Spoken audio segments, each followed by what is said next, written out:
sure our good friend Dr. Watson's ready for us. Let's go in and join him. Come in. Oh, there you are, Mr. Bartell. Good evening, Doctor. Say, where are the puppies this evening? Mr. Bartell, don't you think it's about time you began to refer to them as the dogs? They're almost a year old, you know. I stand corrected. Where are the dogs this evening? Well, they had another furious battle with a dead seal on the beach today. My housekeeper, Mrs. West, is giving them a much-needed bath. They certainly have an aversion to seals, don't they? Well, Doctor, are you all ready with tonight's new Sherlock Holmes adventure? Yes, my boy, and as yesterday was St. Patrick's Day, I decided to tell you a story that took place in Ireland a few years before the turn of the century. I imagine that you've heard of kissing the Blarney stone, haven't you? Oh, yes, Doctor, though I've never understood exactly what it meant. Well, let me explain it to you, because the ceremony plays a very important part in the story tonight. Blarney Castle is an imposing 15th century ruin a few miles outside the town of Cork. The castle is many stories high, and in the foremost tower, the famous Blarney stone is situated. What's supposed to be the point in kissing it, Doctor? The stone is considered a powerful talisman, and the legend runs that whoever kisses it is endowed with eloquence for life. Say, Doctor, if I ever get over to Ireland, I'll certainly kiss that stone. But you're such a storyteller yourself, Doctor. I bet you've kissed it, huh? No, Mr. Bartell, I'm afraid I never had quite enough courage. Courage? Why does it need courage, Doctor? Well, because the Blarney stone is set in a most inaccessible position on the outside wall. To kiss it, it is customary to lower the candidate for eloquence over the rampart, head foremost, with a friend hanging on to his heels. From the top of a castle? It does sound dangerous, Doctor. Oh, it was, my boy, so much so that in recent years a great row of iron spikes was put round the parapet to prevent an accident. Though, of course, at the time tonight's story took place, there was no such guard. And I have a feeling that an accident did take place, Doctor? No, Mr. Bartell, let me tell you the story from the beginning. Sherlock Holmes and I were staying in the city of Cork, where the great man had just solved the singular affair which the local press had referred to as the Leprechaun murders. A few days before our departure for England, we paid a visit to Blarney Castle. I must confess that I had a certain desire to test the miraculous powers attributed to the Blarney stone. I very soon changed my mind, however, as Holmes and I stood there, high on the turrets of Blarney Castle, and watched a terrified initiate being hauled up by his ankles and yelling at the top of his voice. Pull me up! Pull me up quickly! I think I'm going to faint! Great Scott, I had no idea that kissing the Blarney stone was such a hazardous proceeding, Holmes. Yes. It would seem that eloquence could be more easily obtained than by hanging suspended by one's ankles from a battlement with 100-foot drop below and kissing a piece of stone. Oh, I'll never do that again. Oh, I'll never I must say, I don't blame the fuller. And yet, my dear chap, on our way over here, you expressed a sneaking desire to kiss the stone yourself. I'll be very happy to hold your ankles if you want to try the experiment. No, thank you. After witnessing the ceremony, I've changed my mind. Then I suggest we make our way back downstairs. I don't think there's much more to be seen up here. Very well. By the way, Holmes, do you know the origin of the superstition regarding the Blarney stone? Yes, I do, old chap. The stone was, the stone dates back to the middle of the 15th century. A certain Cormac McCarthy, called the Strong, a descendant of the ancient kings of Munster and builder of this castle, chanced one day to save an old woman from drowning. Her gratitude, she offered Cormac a golden tongue, which would have the power to influence men and women, friends and foes, as he willed. She told him to mount the battlement, kiss a certain stone in the wall 5 feet below the gallery running round the top. He followed her directions and obtained all the fluent persuasiveness she had promised. And I suppose the story spread and the Blarney stone has been a magnet to pilgrims ever since. Yeah, a pleasant legend. Holmes. Yes, old chap? Tomorrow's St. Patrick's Day. I bet there'll be quite a bit of excitement in the village tonight. Don't you think it'd be rather fun to pay a visit to one of the local inns? Splendid idea, old chap. Our rather arduous work here in Ireland is concluded, and I think we're more than entitled to a little gaiety.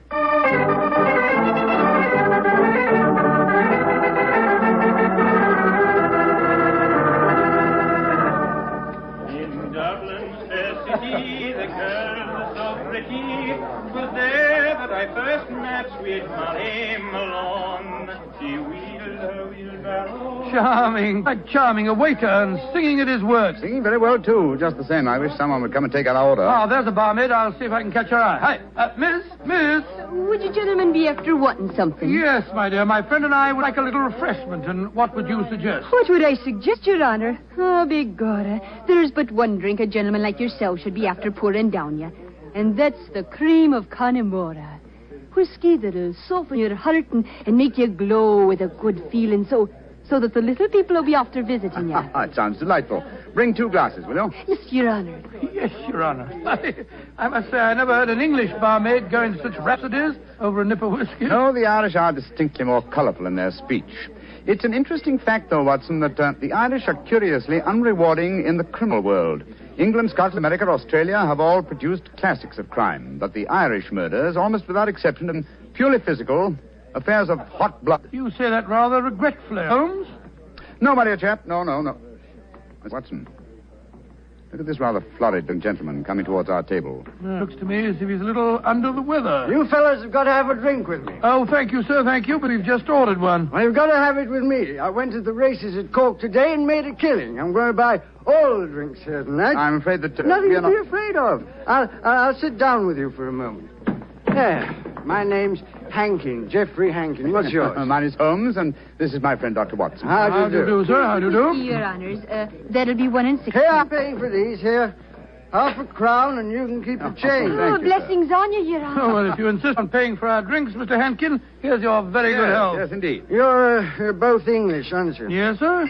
So am I, and it's certainly a relief to hear an English voice again. Oh, you don't like the Irish lilt, sir? Can't bear it. Personally, I find it rather charming. Yes, indeed, so do I. Well, you wouldn't if you had to live with it all the time. Sometimes I think that if I hear one more Irish tenor singing Molly Malone or one more reference to the little people, I shall go raving mad.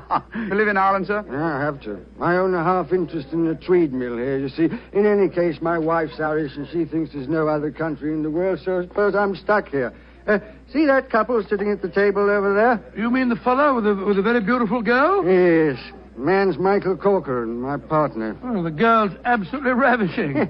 You'd like to meet her? I'd like to, by George, yes. What do you say, Holmes? Oh, very well, Watson. The combination of my natural curiosity and your taste for a pretty face would seem to suit the occasion admirably. I might as well warn you, Doctor, that the pretty face belongs to my wife. Your wife? Oh, good gracious me. I didn't mean to... Oh, well, you better bring your glasses with you.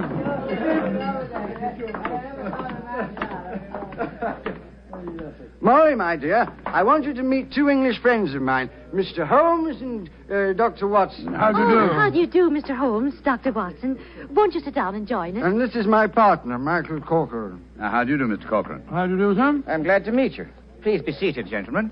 Are you visiting here in Cork, Mr. Yes, Holmes? Mrs. Hankin, but we're returning to England in a few days. You've been to Blarney Castle, I hope. Oh, yes, we were there this afternoon. And did either of you have the courage to kiss Blarney Stone? No, we didn't. I'm afraid it's an athletic feat that's beyond me. It's a lot of rubbish, that's what it is. Kissing a slab of stone. Have you the courage to do it, Geoffrey? Well, of course I have, but I don't make a fool of myself. Where's the barmaid? Kathleen. I'll make a wager, Geoffrey, that you haven't the courage to kiss the stone. How much will you bet, Michael? I'll wager a £10 note on it. It's a bet, and you fellas witnessed it. I'll kiss the Blarney Stone at noon tomorrow, and you'll be £10 the poorer, Michael. And I suggest that Mr. Holmes and Dr. Watson be present as well. They can act as referees. Geoffrey, dear, don't get so excited. Well, I don't like it when Michael suggests I don't have courage. You want some more drink, Mr. Henkin? Yes, all of us want some. No more for me, thank you, Mr. No more for And me, I thank think you. you've had enough, Geoffrey. Don't tell me when I've had enough, Molly. In Dublin's fair city, the girls Oh, no, are so not that pretty. filthy Was song there again. Firstly, Mr. Hankin, I find the Molly traditional Irish melodies quite beautiful. And I find them revolting. Stop! Geoffrey, quiet. Would Your Honor be wanting me to sing another song? My honor would like you to shut up that filthy caterwaul. Really, sir, really. I call Geoffrey. that... Sean, please go on with your singing. In Dublin's fair city. You heard me, you great bog-trotting gaffoon. I said shut up, and I meant shut up! Geoffrey, I'm leaving here at once. Michael, please to take me home. It'll be my pleasure, Molly. You're an ugly man, Mr. Henkin. Knocking down poor Sean when he was singing just like a bird. Oh, the devil with him, and all of you. No Irishman will be after forgiving you for this night's work. No, not the little people of old Ireland either. You've made more enemies, Mr. Henkin, than you'll ever see. But you'll be knowing they're there. Fiddlesticks, you can't frighten me with your stupid Irish superstition. Well, bless my soul, that was a charming little party, I must say. Englishmen like Hankin are a disgrace to their country. Fortunately, they're not representative, though. Yes, I must say, to have curse put on me like that barmaid laid on him. Watson, Yes? did you see the glances which Mr. Hankin's partner and his wife exchanged as the brawl started? There was more menace to him in those glances than in all the threats of all the little people in Ireland. Yes. I thought that there was something between them. I say, Holmes, That bet about Hankin kissing the Blarney stone at noon tomorrow, do you suppose... I suppose nothing, old fellow. But there are forces at work here that I don't like. I think, Watson, that you and I will be at the Blarney stone at noon tomorrow. It's possible that the bet made tonight is all part of a definite plan, and I have a feeling that the bet is still on.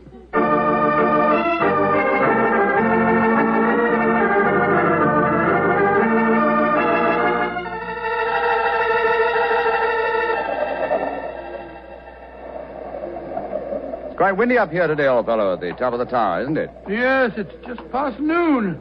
I wonder if that man Hankin is going to keep to the terms of his bet. We shall soon learn. In the meanwhile, are you sure that you wouldn't like to change your mind and kiss the Blarney stone yourself? I'm quite sure, thank you. Ah, here they come now. Yes.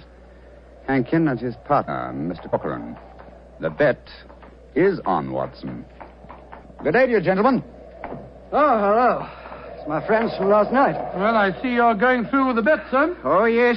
Geoffrey set his mind on the 10 pounds of mine. Your wife didn't accompany you, Mr. Hankin? No, she didn't.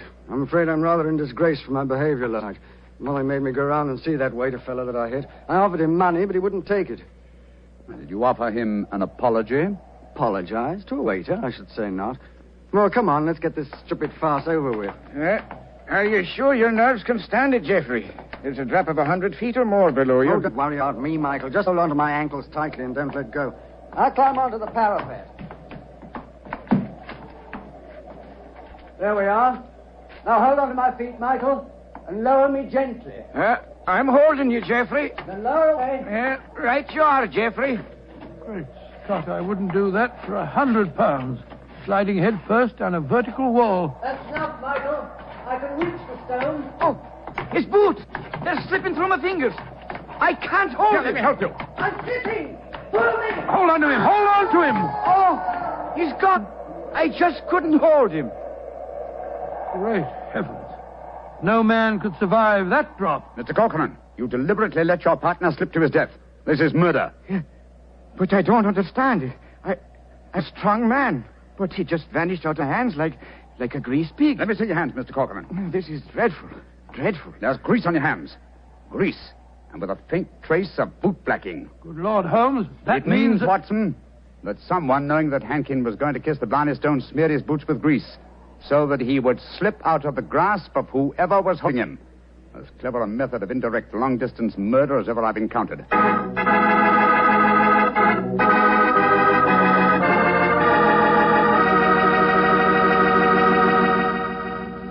Dr. Watson, this is quite a story you're telling us tonight. What happened next? I suppose you went down into the castle grounds and looked for that man's body? Well, we tried to, Mr. Bartell, but the authorities were curiously uncooperative. They refused to let us search, insisting that the police be called first. And so, Mr. Bartell, half an hour after the tragedy, Holmes and I found ourselves standing in a tiny police station as we told the story to the local sergeant. Sure the saints be praised, Mr. Holmes. 'Tis a terrible story you've told me. Tomorrow I'll be after arresting Sean O'Flaherty. Sean O'Flaherty? But he's the waiter at the inn, the one who sings. That he is, and he sings like a breath of spring. I'll be sorry to see him hang. But you've no proof that he was responsible for the murder? Proof, you say, sir? Well, I can't arrest a big manufacturing man like Mr. Corcoran, can I? Or a fine lady like Mrs. Hankin. But you can't arrest a man without any evidence of guilt. Oh, I can't I? Then supposing I tell you that Sean O'Flaherty cleans the boots at the hotel where Mr. Hankin was He staying. does, eh?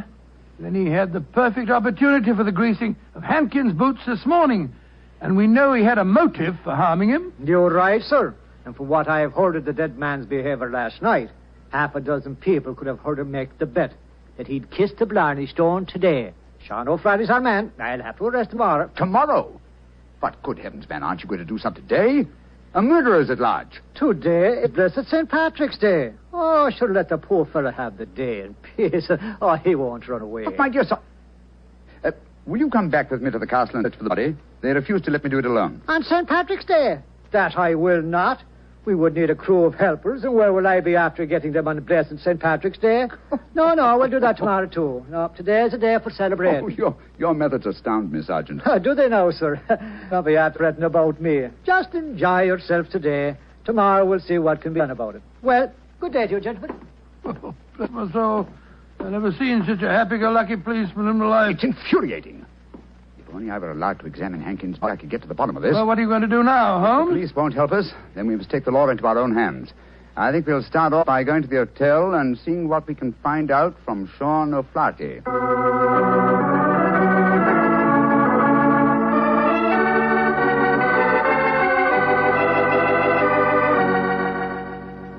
I was going to Ballinure a day, I well remember, for to view the lads and lasses on the 5th day of November with a murring do a day and a murring a do a daddy. Oh, your honors would be after speaking to me, Sean O'Flaherty, perhaps? Yes, Sean. Did you know that Mr. Hankin, the man who struck you last night, was dead? Dead? Well, if ever a man deserved to be beneath the sod, 'twas Geoffrey Hankin himself. A mean, ugly man. This is to be praised that he's gone. How did he die, sir? He was murdered. Murdered? Well, bedad, I'm not surprised to hear it. Who murdered him, sir? At the moment, the police seem to think that you are the culprit. Myself? Well, how would I be after murdering the man, sir, when I don't even know how he died? He died when he fell from the top of Blarney Castle as he was trying to kiss the stone. He fell because Mr. Corcoran, his partner, couldn't hold on to his feet. His boots had been greased. And we know that you have been cleaning his boots, Sean. That I have, sir. I cleaned them this very morning. But I put no grease on them, if that's what you'd be after suggesting. I'm suggesting nothing. I'm trying to establish a few facts. Do you know Kathleen, the barmaid? Oh, and why shouldn't I know her, sir? She'll be me wife before the winter sets in. She pronounced a curse on the dead man last night, just after he had knocked you down. It's possible that she met... Here she comes, huh? Sean, my darling, what are the fine gentlemen doing here? Oh, Kathleen. They've come to ask me questions about the death of Mr. Hankin. He fell off Blarney Castle today and got himself murdered, they say. The saints be praised. But what has that to do with you, my darling? Well, the gentlemen tell me that the village police think that I might have greased his boots so that he slipped to his death. The village police is as stupid as my father's big sow. If Mr. Hankin fell to his death today because his boots were greased, I can tell you who did it. Indeed, who? The little people. I warned Mr. Hankin last night that the little people would be after him.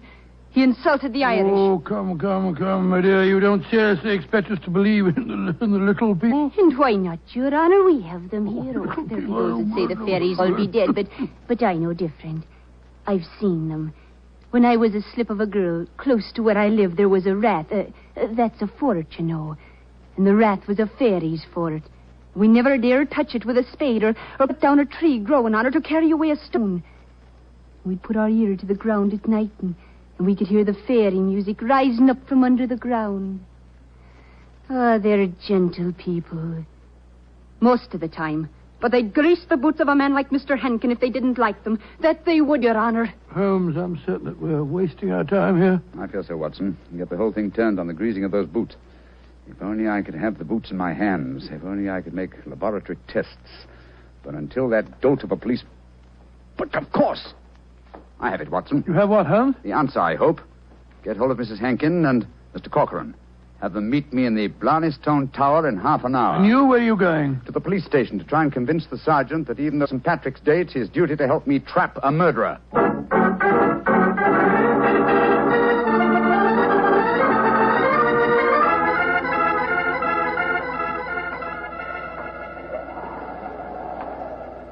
Do you know, Mr. Holmes, you're an obstinate man. It's blessed St. Patrick's Day, and yet you insist that we meet here on the top of Blarney Castle. What do you think you can prove? Who murdered Geoffrey Hankin? Yes, but why do Molly and I have to be here? Yes, Mr. Holmes. And poor Geoffrey's body still lying somewhere below us. Mrs. Hankin, Mr. Corcoran. I asked Dr. Watson to bring you here for a good reason, I assure you. Ready, Watson? Quite ready, Holmes. Good. Sergeant. Yes, sir. You asked me why I've assembled the three of you here. I'm going to reconstruct the crime. I shall play the part of the victim. My friend Dr. Watson will represent you, Mr. Corcoran. Now, I straddle the parapet. So. Watson, hold on to my feet. I've got him, Holmes. Lower me down the face of the wall. Right, you are. Holmes, hold tight to the wall. Try and push yourself back. The murderer's tried to get you. Your boots are covered in grease. Stand back. Come away. Grab my trouser legs, Watson. I've got him, Holmes. Come, up you come. There we go. Oh, devilish plot. That was a near thing. Devilish plot, Sergeant, and very cleverly carried out. My boots were ungreased when I entered the castle, and yet someone has been able to apply grease to them without my knowledge within the last few minutes. Sure, and how is that possible, sir? I don't know, Sergeant, I must confess. Holmes, you stumbled as you came up the darkened staircase. Do you remember that? That's true, old chap, I'd forgotten. And you, Mrs. Hankin, and you, Mr. Corcoran, were kind enough to assist me to my feet. An excellent opportunity to apply the grease. Now we know that one of you two is the murderer. I must have a jar of grease somewhere. Sergeant, will you search the lady while I search Mr. Corcoran? But this is ridiculous. Of course it is.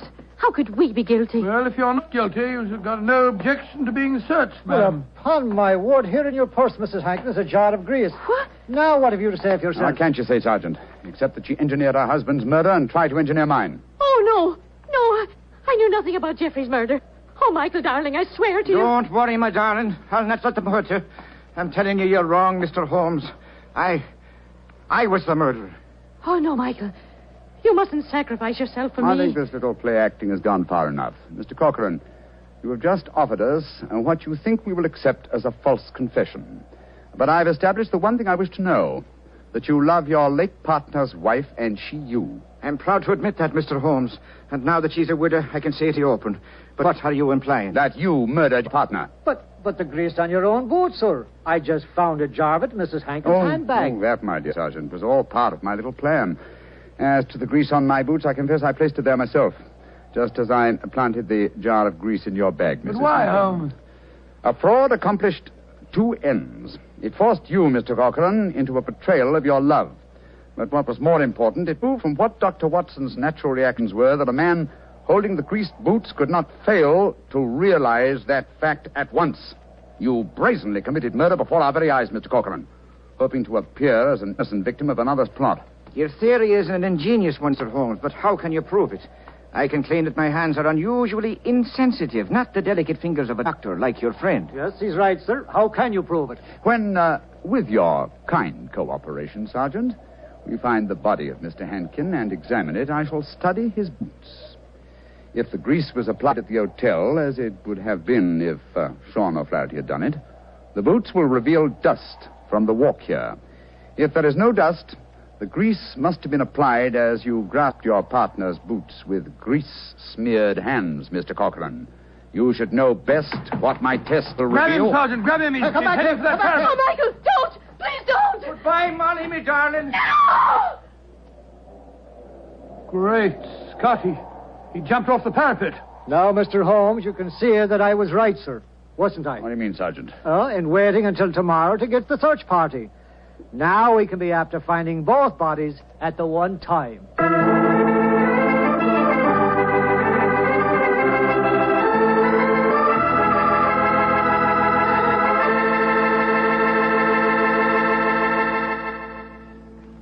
Well, Doctor, that was really an unusual story.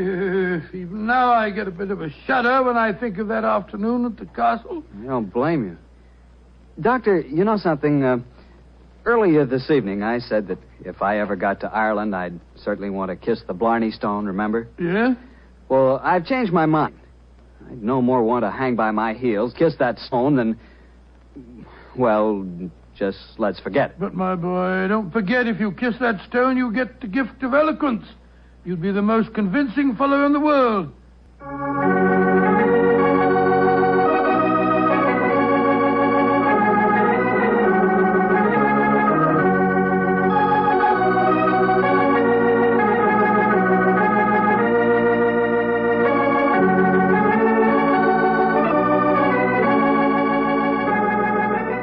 Tonight's Sherlock Holmes adventure was written by Dennis Green and Anthony Boucher and was suggested by an incident in the Sir Arthur Conan Doyle story, A Case of Identity. Music is by Dean Fossler. Mr. Rathbone appears through the courtesy of Metro-Goldwyn-Mayer, and Mr. Bruce through the courtesy of Universal Pictures, where they are now starring in the Sherlock Holmes series.